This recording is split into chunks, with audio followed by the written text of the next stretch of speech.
Hey everyone, and welcome back to episode 5 of Football Weekly.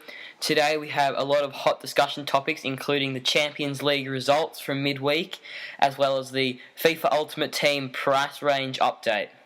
And also there will be some games that will be played after we record this. I will put the results to those in the description. Alright, let's get stuck into it. And first, as always, we will start off with the BPL. And to start off the round, Crystal Palace took on QPR at Selhurst Park. Crystal Palace won the game 3-1 with Wilfred Zaha, James MacArthur and Joel Ward scoring for Crystal Palace, while Matthew Phillips scored the only goal for QPR. Sunderland then hosted Aston Villa at the Stadium of Light and were destroyed 0-4. The 2 goals from Christian Benteke and 2 goals from Gabriel Agbonlahor sealed the deal for Villa. West Bromwich then took on Stoke City in a close encounter at the Hawthorns. West Brom came out on top with Brown Idea scoring in the 20th minute. Leicester City hosted Hull City at the King Power Stadium and played out a 0-0 draw. Arsenal then took on West Ham at Emirates Stadium. Arsenal came out on top 3-0 with Oliver Giroud, Aaron Ramsey and Mathieu Flamini scoring the goals for Arsenal.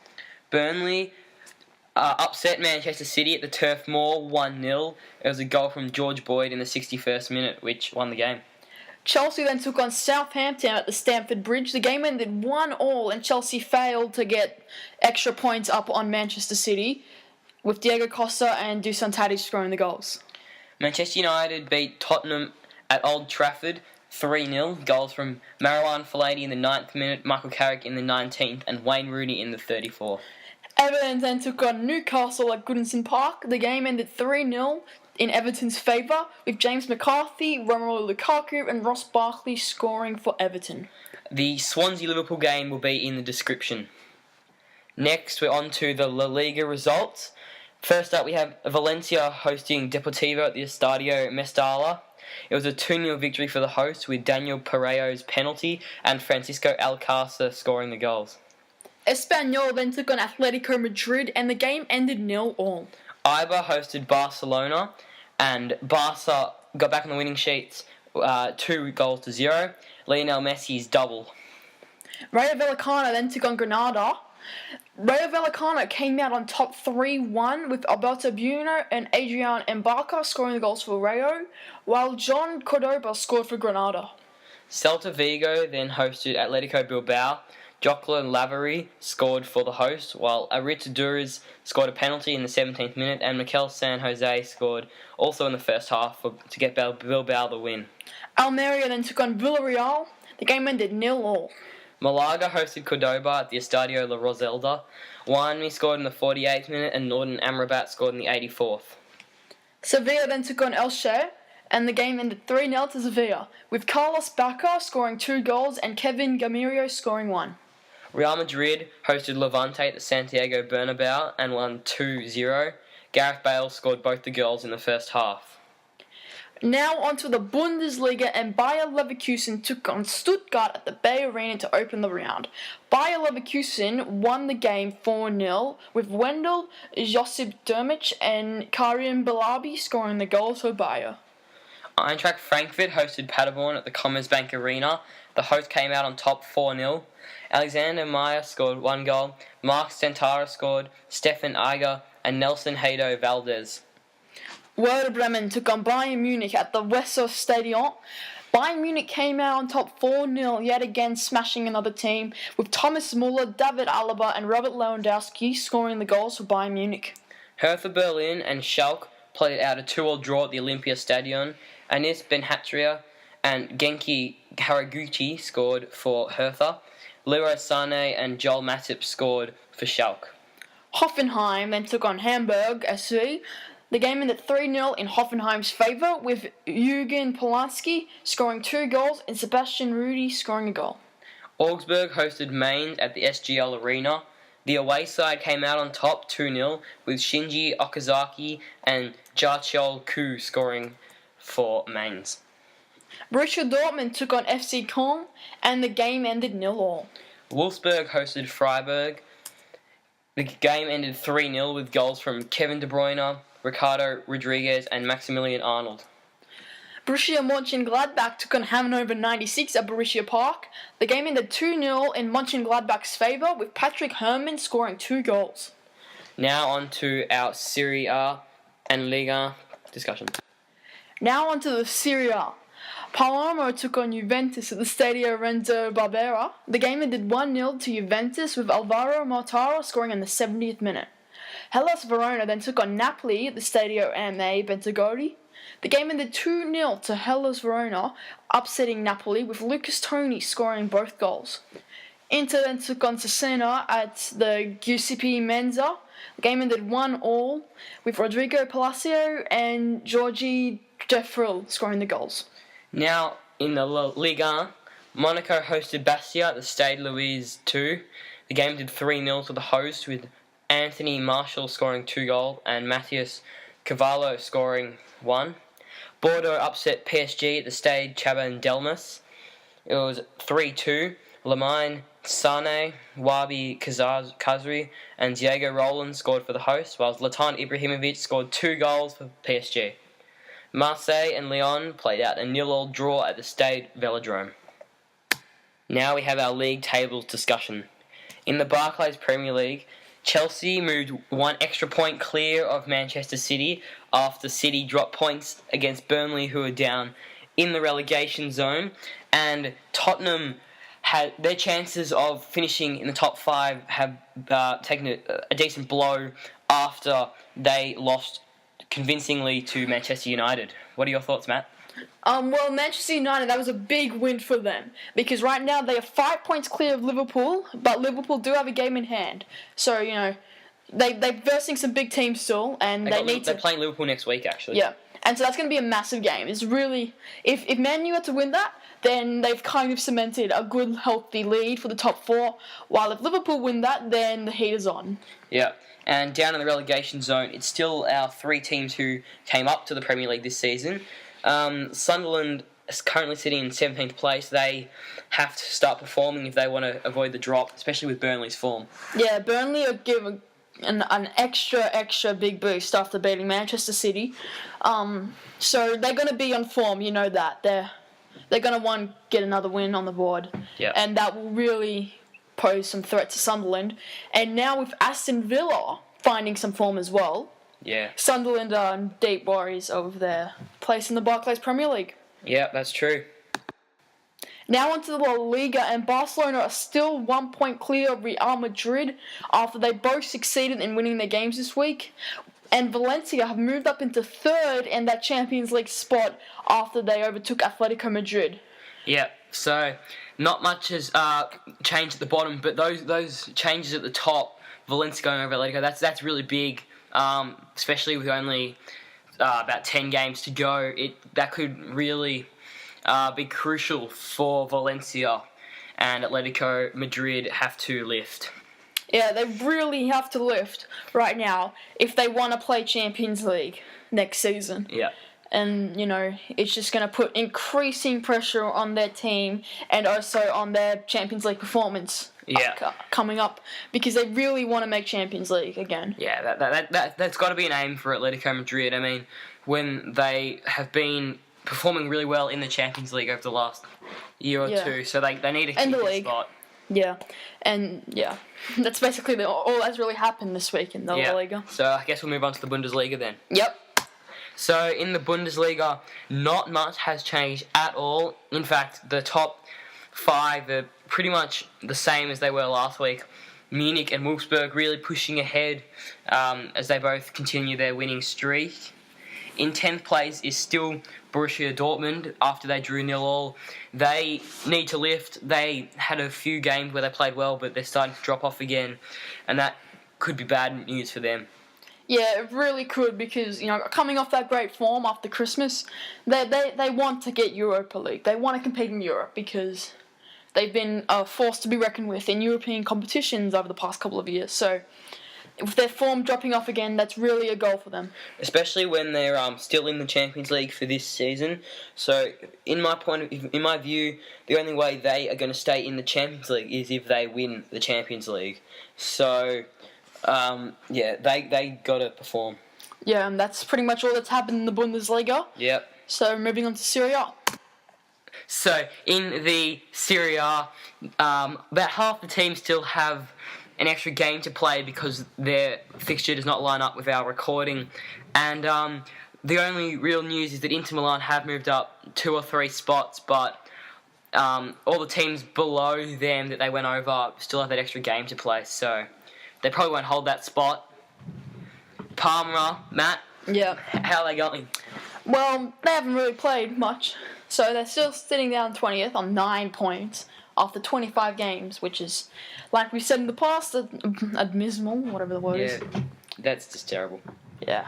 Absolutely shocking by Parma. And at the top of the table, it is Juventus, Roma, Lazio, Napoli. So all those 4 teams are going to be looking for the Champions League, and it's going to be a big fight up ahead with Lazio and Napoli separated by goal difference. Yeah, Lazio haven't made Champions League for a few seasons, so it'd be good for them to get that spot back. Yep. Moving on to Liga. Okay. Now with the league, Lyon are now 2 points clear of Paris Saint-Germain after they failed to get any points out of this round. Marseille are in 3rd and Monaco 4th, with Saint-Etienne in 5th. What are your thoughts on the table? Yeah, Lyon moving back into first place is really good for them. With the short amount of games left, excuse my phone going off in the background there, and at the bottom of the table, it is the same 3 or 4 clubs. Toulouse in 18th, they should be doing better. I'm not sure exactly how they went this week, but yeah, I really hope they stay in the Liga. Yeah, and again, not much has really happened in the Liga, the table. Yeah. So yeah, we're done with the league tables. Just add on, there's actually still, I think, a game there that has to be played, so that'll be in the description as well. Now on to the Champions League results from midweek. FC Porto hosted Basel at the Estadio de Dragao and came out on top 4-0. Yassine Brahimi, Hector Herrera, Casemiro and Vincent Abubakar scored the goals. It does mean that Porto go through on aggregate 5-1. Real Madrid played Schalke at Santiago Bernabeu in the second leg and lost 3-4. Cristiano Ronaldo scored 2 goals, Karim Benzema scored 1, while Christian Fuchs, Klaas van Huntelaar and Leroy Sané scored for Schalke. Although Real Madrid lost in the second leg, they do go through 5-4 on aggregate. Bayern Munich then took on Shakhtar Donetsk at the Allianz Arena. Bayern Munich absolutely smashed Shakhtar Donetsk, winning 7-0. Thomas Muller scored 2 goals, Jerome Boateng got a goal, Frank Ribery got a goal, Holger Badbuster got a goal, Robert Lewandowski and Mario Götze also were able to get a goal each. And Bayern Munich do move through to the next round, winning 7-0 on aggregate. Chelsea then took on PSG in what has to be the game of the week. The game ended 2-2. Gary Cahill and Eden Hazard scored the goals for Chelsea. David Luiz and Thiago Silva scored for PSG. PSG move on through to the next round through away goals. And now for the upcoming games in the Champions League, we're going to start off with Monaco and Arsenal. Arsenal really have no hope, do they? Yeah, I mean, they lost. They got absolutely smashed at home. So their chances of winning away, if Arsenal get through, it'll be a miracle. Yeah, they do need to repeat the result Monaco did to them, which means they need 3-1 victory. Yeah. So yeah, and then the next game is Atletico Madrid and Bayer Leverkusen, and Bayer Leverkusen won the first leg 1-0 at home. So this game is either team could go through because if Leverkusen score an away goal, then all they have to do is play for a draw. But if Atletico are able to score 1 goal, it means that next goal wins, basically. Yeah, exactly. And again, if Bayer Leverkusen score, Atletico Madrid need 3 goals, isn't it? Yeah, they would. Yeah, 3. 3 goals to go through, so they're really going to have to be on the defending game. Yeah. And then there's Borussia Dortmund and Juventus. Juventus won the first leg 2-1. Is that at home? At home, yep. Yep. So I think either team can still go through there. Dortmund are probably in worse form, so I'm expecting Juventus to get through. But yeah, it's basically just depends on how both teams play in the second leg. And then to finish off the round, it's Manchester City and Barcelona. Barcelona got the 2 away goals, so looks like a healthy lead for them. Yeah, it looks like a good lead for them. I think Barca will get through, but that might change. Depends how City play. And we will be back with you next week to discuss the results of the Champions League. Yep. And the biggest discussion point of this week have been EA and their foot price ranges. They have made an attempt to stop coin sellers for one last time, completely shutting them out. Now, all your players on FIFA Ultimate Team will have a minimum price and a maximum price they can be sold for. Exactly, and those prices are consistent across Xbox, PlayStation, and PC. So there's a lot of disappointed FIFA Ultimate Team players, and the two of us, we've just given up. We've sold our team. We're just over Ultimate Team. Yeah, it kind of really sucks. And some of their goals with this were to even out the transfer market, make it more consistent across all the consoles, and they've done that. And then they also wanted to make better and more expensive players more easily obtainable for players, new players who don't have coins and aren't going to invest in FIFA points. And to stop coin sellers, and they have succeeded in that. But the second point, which was making the better players more obtainable, really has not been achieved. Yeah, basically, I read this on Reddit that if you want to be able to purchase Ronaldo for his minimum price, that's his minimum price, you will need to play 27.2 weeks Straight. in a row, no stopping, game after game, to be able to afford him. That's without buying FIFA points. So that's no one will ever do that because no one can be bothered doing that. Stupid. Some of the other problems with this is what's it called? Some players aren't getting sold on the market, like Ronaldo and Messi. You cannot find them on the PlayStation market. Yeah. Because people who have invested 14 million coins in them, they do not want to sell them for 8 million coins. It makes no sense. No one in the right state of mind would. And if someone does list them up, they would be gone in a matter of minutes. So. Yeah. And they also, players like, for example, Falcao, who is 88 overall, is minimum 5k, maximum 15k.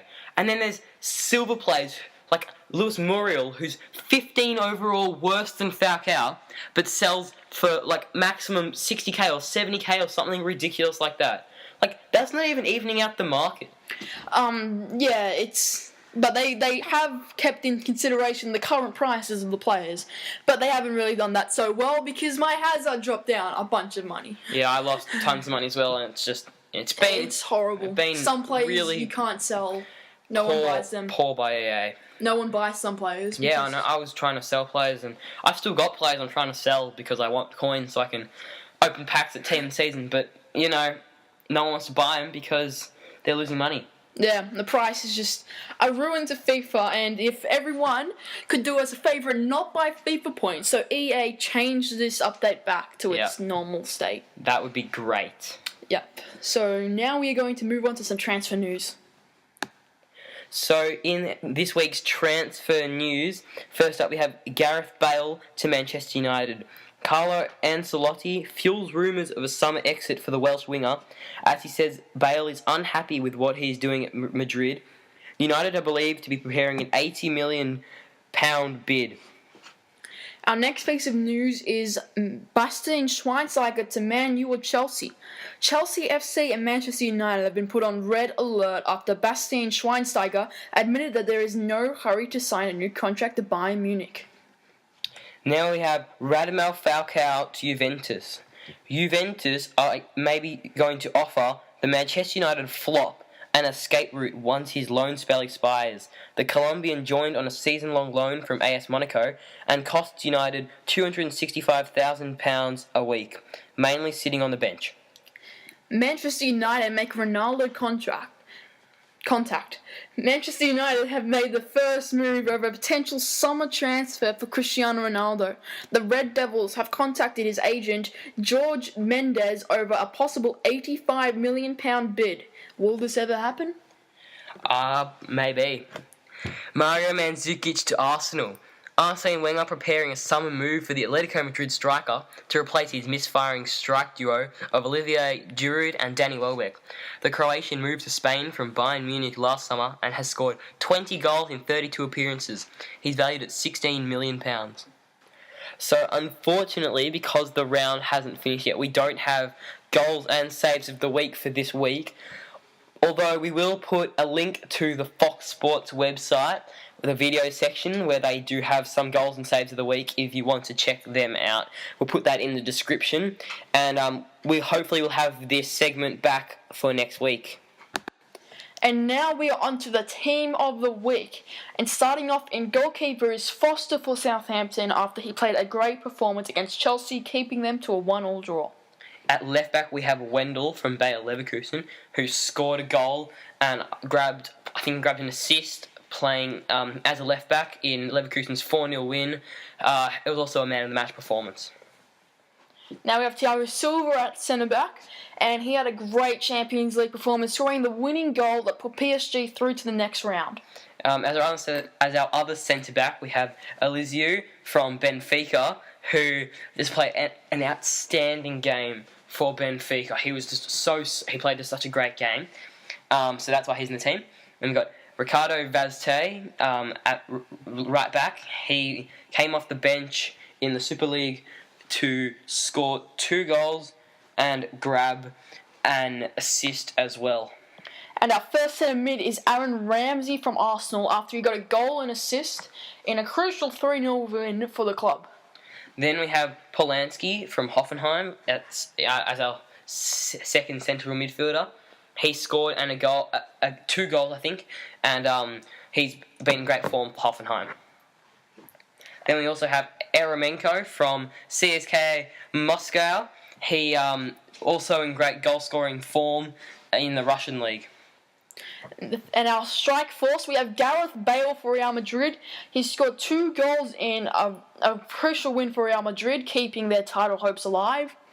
And then as our other wide winger, we have Müller for Bayern Munich after he scored some goals in both Champions League and League games. And that was the same with Robert Lewandowski, who is our striker in the team of the week. Yep, so that concludes this week's episode. We hope you guys enjoyed it as much as you did the last, and your continued support would be great for our channel. So, please like, subscribe, and thanks for watching.